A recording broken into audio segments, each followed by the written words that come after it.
여러분과 함께 우주여행을 좀 떠나보려고 합니다. 1969년도에 여러분들이 어디 계셨는지, 몇 세셨는지 한번 상상을 해보시기 바랍니다.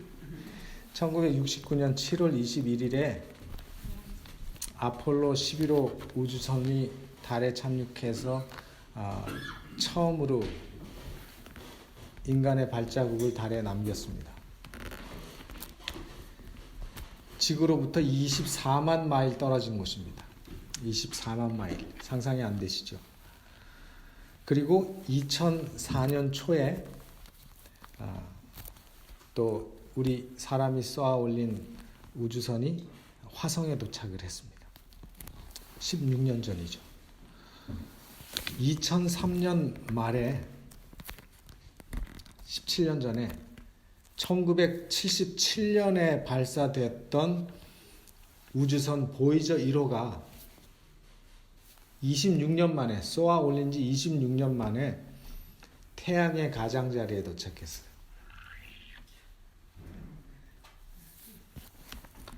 이게 사람이 만든 그 우주선 가운데 가장 멀리 날아간 기록입니다.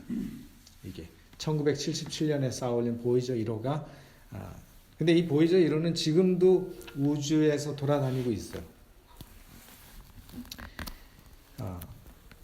제일 오랫동안 또 제일 멀리 날아간 태양계의 무인 우주선이 보이저 1호입니다.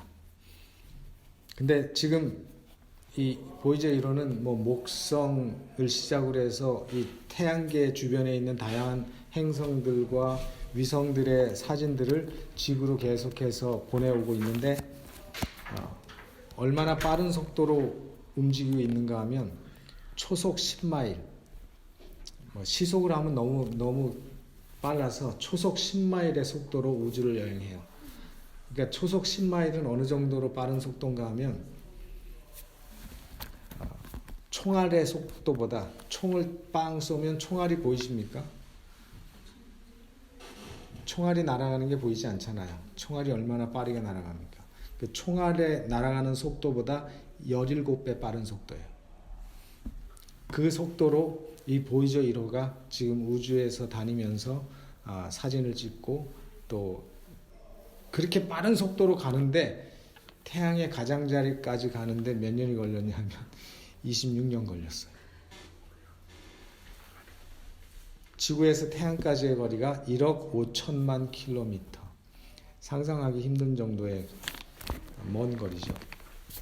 지구에서 가장 가까운 별이 켄타우루스 자리에 있는 프록시마라고 하는 별이라고 합니다. 제가 이제 책을 찾아보고 이제 조사를 해보니까 제일 지구에서 가까운 별, 스타, 프록시마라고 하는 별인데 얼마나 멀리 떨어져 있냐면 27조 마일, 마일로는 27조 마일이고 킬로미터로는 43조 킬로미터. 43하고 동그라미가 하나, 둘, 셋, 16개. 16개가 아니네요. 12개. 얼마나 먼 거리인가 하면요. 우주 왕복선이 1시간에 18,000마일을 가요. 굉장히 빠른 속도죠. 1시간에 18,000마일. 보통 우리가 그 한국에서 미국에서 한국으로 갈 때 그 보잉 여객기 타면은 보통 한 500마일에서 600마일로 가거든요. 제일 빨리 뒤에서 태풍이 분다든지 하면은 얼마 전에 그 대서양에서 뉴욕에서 떠나서 저기 영국까지 가는 비행기가 세계 최고 기록을 세웠어요. 왜냐면 그때 태풍이 있어가지고 태풍 때문에 그 비행기가 5시간 만에 영국에 도착했대요. 3시간이나 앞당겨서 밀어주니까. 그때 마일이 몇 마일이었는가 하면 900마일이었대요. 900마일. 시속 900마일. 근데 18,000마일의 속도로 날라요. 18,000마일의 속도로 날아다니는 그 우주 왕복선 타고 저 제일 가까운 별까지 가려면 얼마가 걸릴까요? 43조 킬로미터, 27조 마일. 16만 2,513년이 걸려요. 16만 2,513년 만에 도착할 수 있어요. 상상하기 어려울 정도로 먼 거리죠. 그런데 그것은 우리가 속한, 이 지구가 속한 은하계 안에서 볼 때 지극히 작은 한 일부분일 뿐이라는 거죠. 욥기 22장 12절에 보면 하나님이 높은 하늘에 계시지 아니하냐, 보라 별의 높음이 얼마나 높은가. 예레미야 33장 22절에 말씀하시기를 하늘의 만상은 셀 수 없으며, 하늘의 만상은 너무 많아서 셀 수 없다고요. 근데 옛날에 과학자들은 하늘의 별들의 수를 세어보려고 시도했어요. 그리고 세봤어요. 그리고 발표했습니다. 정확하게 하늘의 별이 몇 개라고 옛날 과학자들이 발표했느냐면 5,119개라고 발표했어요. 그들의 눈에 보이는 숫자를 셌어요. 그리고 그 후에 망원경이 발명이 됐고, 망원경이 발명되면서 과학자들은 별들의 수는 5,119개보다 훨씬 많다는 것을 그들이 나중에 알게 됐습니다. 지금 미국 캘리포니아에 가면은 팔로마 산에 가면은 천체를 관측하는 곳이 있죠. 팔로마 그 관측소. 거기에 망원경이 있는데 그 망원경의 지름이 200인치예요. 어마어마하게 크죠. 이게 몇 인치짜리인가 하면 75인치짜리거든요. 테레비가. 그러니까 200인치니까 얼마나 그 망원경의 이 지름이 큰지 여러분들이 상상하실 수 있죠. 그것만 있는 게 아니라 지금 대기권 밖에는 지구를 돌면서 우주의 사진을 찍는 허블 망원경이 있어요. 또 대기권 밖에서 이렇게 지구를 돌면서 찍는 허블 망원경이 있는데, 이 허블 망원경을 통해서 옛날에는 사람들이 하나의 별이라고 생각했는데 사실은 그게 별이 아니고 수십억 개의 별들이 모여있는 은하계라는 사실도 발견하게 된 게 다 이런 망원경 덕분에 발견하게 된 거죠. 그래서 지금 우리가 보고 있는 이 우주와 이 모든 은하계가 얼마나 넓고 큰지를 우리가 상상할 수 없어요. 천문학자인 이크스라고 하는 박사가 얘기하기를 북두칠성 우리가 보잖아요. 그죠? 북두칠성 7개 땡땡땡땡 국자 보잖아요. 그 북두칠성의 국자 네모 안에 우리 눈에 보이지 않지만 그 네모 안에만 100만 개 이상의 별들이 은하계가 있다는 것입니다. 100만 개 이상이 아니라 은하계가 있어요. 그래서 오늘날 과학자들은 우리 지구가 속한 은하계 안에만 해도 2천억 개가 넘는 항성들이 있다고 말을 합니다. 우리는 2천억 개가 어느 정도의 숫자인지 잘 상상하기가 힘들죠. 억도 힘든데, 그런 은하계가 이 우주에만 해도 2천억 개 이상이 된다고 합니다. 우리가 속한 지구는 그 은하계에 비하면 정말 먼지 정도밖에 안 되는 크기라고밖에 우리가 말할 수 없어요. 이 우주의 신비를 우리가 어떻게 알 수 있겠습니까? 누가 이 별들을 만들었고, 누가 이것들이 서로 충돌하지 않게 서로 다 궤도를 따라서 사이클을 그리면서 운행하고 있는지, 어떻게 우리 지구는 항상 똑같은 궤도를 그리면서 태양을 돌고 있는지, 또 같이 다른 우리 지구를 중심으로 또 똑같이 30일마다 궤도를 들면서 돌고 있는지, 또 그 전체 태양계는 또 어떤 걸 중심으로 해서 또 돌고 있는지, 이게 움직이지 가만히 있는 게 아니라 모든 이 지구의 우주의 행성들이 다 뭔가를 중심으로 해서 돌고 있다고 하는 이 놀라운 사실이 어떻게 충돌하지 않고 어떻게 정확하게 그 시간에 맞춰서 똑같은 시간에 돌고 있는지, 우리는 그것 때문에 하루라고 하는 주기와 한 달이라고 하는 주기와 1년이라고 하는 시간의 개념을 우리는 이 땅에서 가지고 살고 있잖아요. 그래서 이런 신비들, 움직이게 한 힘이 무엇일까? 움직이게 한 존재가 없이는 움직임이 있을 수 없다는 것입니다. 그건 누가 얘기하는가 하면 과학자들이 얘기해요. 과학자들이 생각할 때 이 천체를 연구하는 과학자들일수록 하나님을 인정할 수밖에 없다고 얘기를 합니다. 그 사람들이 말하기를 어떻게 이것들이 저절로 움직인다고 말할 수 있는가 하는 거죠. 이것들을 움직이게 한 존재가 없이는 움직임이 있을 수 없다고 설명합니다. 근데 성경은 그것에 대해서 이렇게 분명히 말하죠. 이사야 40장 26절에 너희는 눈을 높이 들어 누가 이 모든 것을 창조하였나 보라. 주께서는 수요대로 만상을 이끌어내시고 각각 그 이름을 부르시나니 그의 권세가 크고 그의 능력이 강함으로 하나도 빠짐이 없느니라.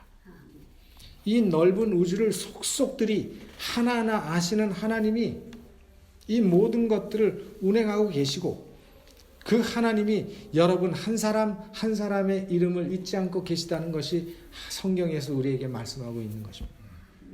하나님께서 저와 여러분의 삶을 위해서 계획을 가지고 계시다고 말씀하시고 여러분을 위해서 놀라운 일들을 가지고 계시다고 말씀을 하고 계십니다.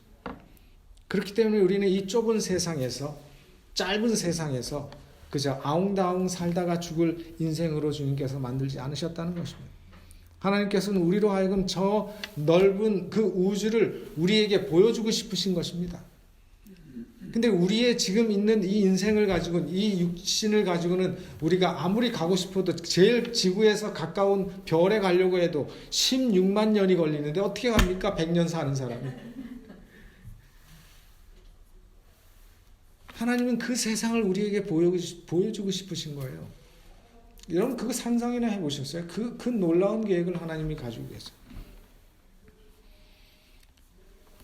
시편 19편 1절로 3절에 하늘이 하나님의 영광을 선포하고 궁창이 그 손으로 하신 일을 나타내는도다.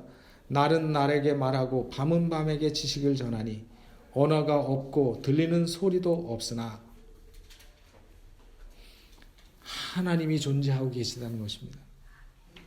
저 별들 저 너머에 우주를 창조하신 하나님이 계시다는 사실을 우리로 하여금 깨달으라고 말씀하십니다.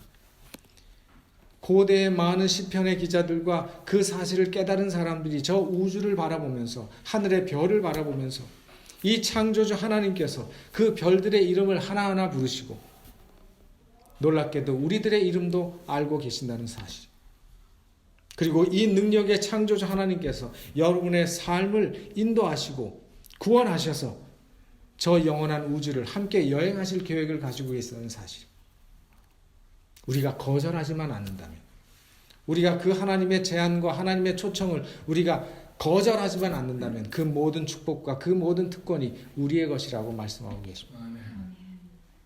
그래서 욥기 22장 21절에는 너는 하나님과 화목하고 평안하라고 말씀하십니다. 하나님과 화목하면 우리의 마음이 평안합니다. 하나님과 화목하면 우리의 마음이 평안해요. 달을 만들어 다시고 지구와 태양과 별들을 만드신 그 하나님이 2000년 전에 이 땅에 오셔서 이 땅을 걸으셨어요. 그분의 흔적을 우리는 찾아보러 다니는 사람들이 있지 않습니까? 그분의 흔적이 아직도 저 이스라엘 땅에는 남아있어요. 그리고 그 하나님이 오늘도 우리를 돌보시고 우리를 사랑하고 계신다는 사실, 그리고 그분이 우리의 죄값을 치루어 주셨습니다. 그렇기 때문에 오늘 우리에게는 희망이 있고 소망이 있는 겁니다. 이 사랑의 하나님께서 별들을 만드시고 우리에게 생명과 건강을 주신 하나님이 우리를 부르시고 하나님과 같은 마음을 가지고 이 세상에서 살라고 초청하십니다. 그러면 우리에게 희망이 있을 것이라고 말합니다. 그러면 하나님께서 우리에게 주신 그 모든 제안이 우리의 것이 될 것이라고 말씀하셨어요. 우리가 우리의 길에서 돌이켜서 돌아가기만 하면 되죠.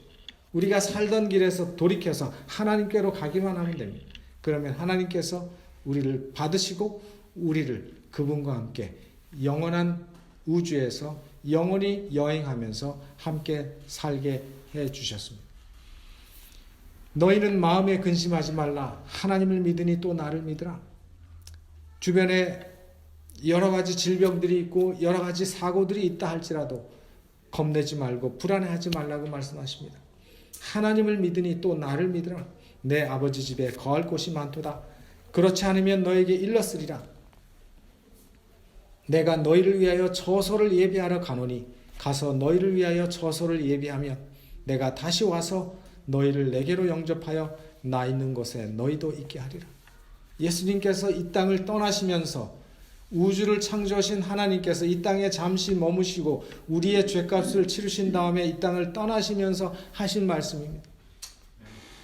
근심하지 말아라. 내가 너희 있을 곳을 준비하러 가서 준비가 되면 너희를 데리러 오겠다. 그리고 너희와 함께 영원히 살게 하겠다. 그리고 그 영원한 우주를 함께 여행하자. 예수님의 제안입니다. 예수님의 초청에 그린 것입니다. 이 땅에 사는 우리 모두가 이런 축복을 받기를 원하십니다. 이 축복을 나누어 주기 위해서 아브라함을 선택하셨고 이스라엘 백성을 선택하셨어요. 그들이 거절하게 됐을 때 이 땅에 오신 그 하나님 예수 그리스도를 믿는 모든 사람들, 교회를 선택하셨습니다.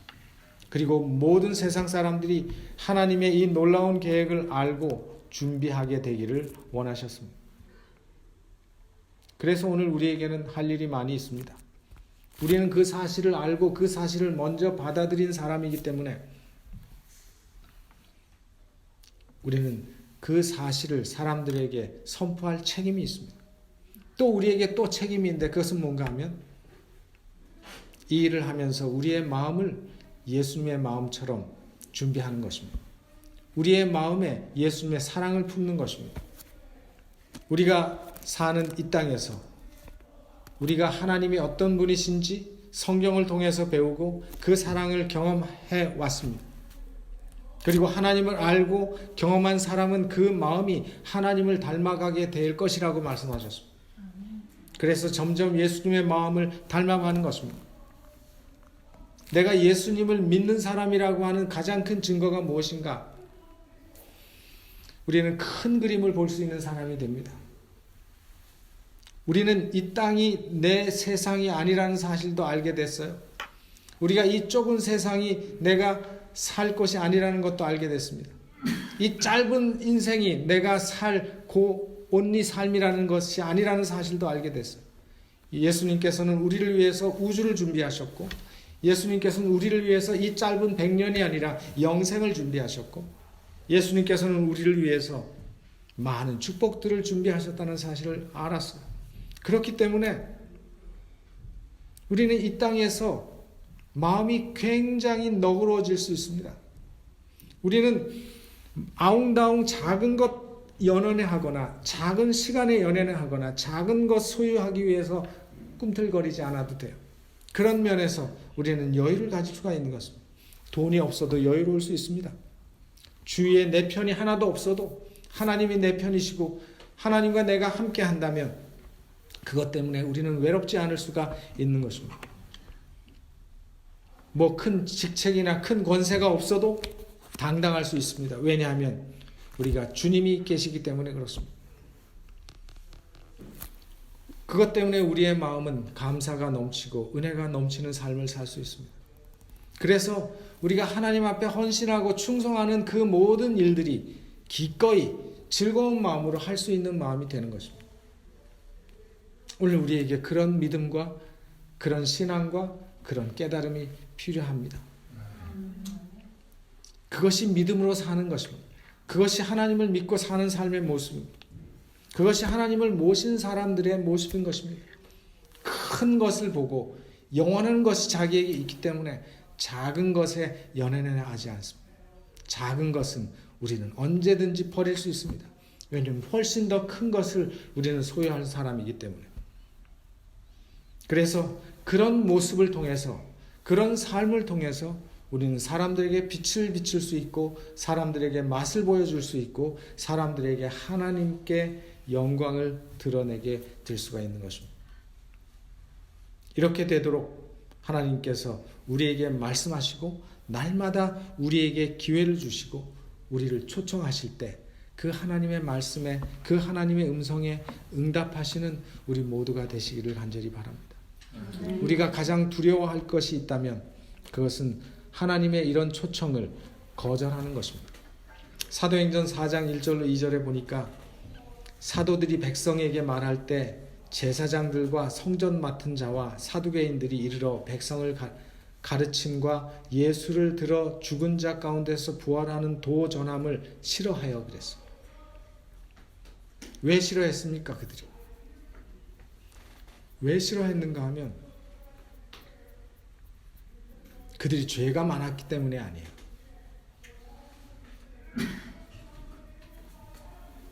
그들이 굴복할 수 없었던 것 때문에도 아니었습니다. 그들이 가르치는 것과 달랐기 때문에 그들이 그것을 받아들일 수가 없었기 때문에 그렇습니다. 회개하라는 초청이 주어질 때 그들이 그 하나님의 말씀을 듣고 싶은 마음이 전혀 없었어요. 왜냐하면 그들의 생각에 자신들은 그 하나님보다, 그 하나님의 말씀보다 내가 가지고 있는 생각과 내가 가지고 있는 내 주장이, 내 철학이, 내 사상이 더 옳다고 생각했기 때문에 그렇습니다. 그래서 그들은 스스로 그 길을 선택했어요. 싫어하기로 선택한 것입니다. 그들이 구원에서 끊어진 가장 큰 이유는 하나님을 대적한 것이었습니다. 하나님의 말씀을 받아들이지 않고 그 말씀을 대적한 것이었습니다. 끊임없이 주시는 하나님의 빛을 거절하고 성령께서 주시는 그 양심의 가책을 끈질기게 짓눌러 버렸어요. 계속 눌렀습니다. 결국은 그 마음속에 성령의 음성이 지배하지 못하도록, 그리고 그 심령은 마귀의 악한 감화에 따라서 계속적으로 반항하게 되었고, 그 결과로 마음의 평안은 사라지고 점점 교만이 굳어지고 점점 빛과는 멀어져서 하나님이 원하시는 길이 아닌 정반대의 길을 향해서 그들은 방향을 정하게 된 것입니다. 여러분이 이런 불행한 사람이 되시지 말기를 바랍니다. 우리가 주님께 눈물로 회개하고 돌아가게 되면 주님께서는 언제나 받아주십니다. 진실한 회개를 하는 사람은 자존심도 체면도 위신도 생각지 않습니다. 그리고 그렇게 철저하게 하나님 앞에 돌아오는 사람들을 하나님께서는 받아주실 뿐만 아니라 변화시켜 주실 것입니다. 우리는 그 사실을 성경에서 보았습니다. 이 광활한 우주를 창조하신 하나님이 우리의 아버지가 되시고 우리를 위해서 놀라운 계획을 가지시고 우리를 그 영원한 곳에 데려가시겠다고 약속하셨는데 왜 우리가 그것을 받지 않겠습니까? 모래의 수를 세시고 우리의 머리카락의 수를 세시고 별들을 만드신 하나님께서 우리에게 손을 펼치고 계신데 왜 우리가 그 손을 잡지 않느냐 이 말입니다.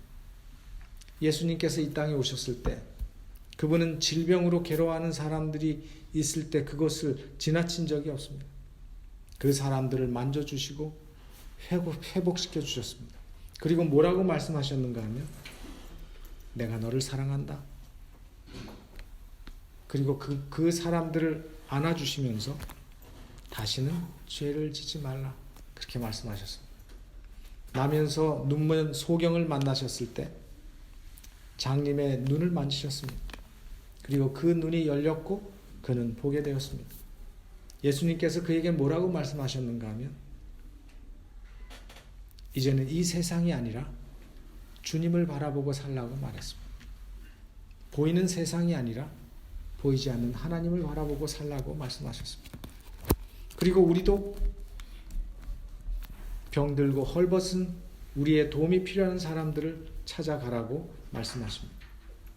예수님이 여리고에서 삭개오를 만나셨을 때 삭개오에게 여리고 나무에서 내려오라고 말씀하셨습니다. 그리고 내가 너희 집에 유하여야 하겠다라고 말씀하셨습니다. 그리고 삭개오가 그분을 집에 초청했을 때 그의 삶이 변화되었습니다. 예수님은 사마리아의 우물가에서 과거와 현재가 부끄러웠던 한 여인에게 말씀하셨습니다. 너에게 5 남편이 있었다. 그녀가 숨기고 싶은 사실을 다 말씀하셨습니다. 그리고 예수님께서는 그녀에게 손을 내미셨습니다. 죄책감과 갈등으로 어둡게 살아가던 그 여인은 그 예수님의 내민 손을 붙잡음으로 말미암아서 새 생명을 찾았습니다. 그리고 주님 안에서 평안을 얻었고 그는 메시아를 만났다는 기쁨으로 돌아가서 그 사실을 동네 사람들에게 전했습니다. 하나님을 만나면 우리의 삶이 결코 전과 같지 않을 것입니다. 우리가 예수님을 만나면 우리의 삶이 전처럼 그렇게 살지는 않을 것입니다. 우리가 예수님의 사랑을 깨닫고 예수님을 정말 마음속에 그분을 영접하게 되면 우리의 삶은 놀라운 변화를 경험하게 될 것입니다. 오늘 주님께서 여러분 모두를 초청하십니다. 이 귀한 안식일에 그 예수 그리스도의 초청에 다시 한번 응하시게 되길 바랍니다. 그분은 우리의 하나님이시고 그분은 우리의 아버지시고 그분은 우리를 위해서 놀라운 계획들을 가지고 계십니다. 우리가 평생 꿈꾸어도 갈 수 없는 그 우주 여행을 우리는 할 수 있는 기회가 있는 사람들입니다. 이 땅에서는 돈 많은 사람만 할 수 있어요. 그것도 할 수 있을지 없을지도 몰라요. 그러나 우리에게는 개런티 되어 있습니다. 예수 그리스도가 여러분을 사랑하십니다. 그리고 여러분이 이제는 여러분의 삶을 주님께 완전히 맡기시고 신앙하시게 되길 간절히 바랍니다. 적당히 말고 50%만 말고 80%만 말고 100% 주님께 모든 것을 맡기고 그분이 말씀하시는 것에 순종하시고 그분의 초청에 응하시고 그분이 말씀하시는 것을 따라서 생애하시길 바랍니다. 그리고 말씀이 있는 곳에는 빠지지 말고 참석하시기를 바랍니다. 왜냐하면 하나님께서 각 시간마다 우리에게 각자에게 하실 말씀이 있는 것입니다. 성령께서 그 말씀들을 통해서 우리에게 하실 말씀이 있는 것입니다. 그 말씀을 우리가 받아들이고 우리가 그 말씀을 생애에 적용하고 그 말씀을 따라 생애할 때 다시 생명과 구원의 주님을 개인적으로 만날 수 있게 됩니다. 머지않아 주님께서 이 땅에 다시 오실 것입니다. 그때 우리는 모두가 함께 기쁜 마음으로 주님을 영접하고 주님과 함께 우리에게 제공하신 그 영생의 아름다운 축복으로 우리 모두가 참여하게 되기를 간절히 바랍니다. 오늘 주님의 초청하시는 초청에 응하시는 모두가 되시기를 바라면서 오늘 말씀을 줄이겠습니다. 아멘.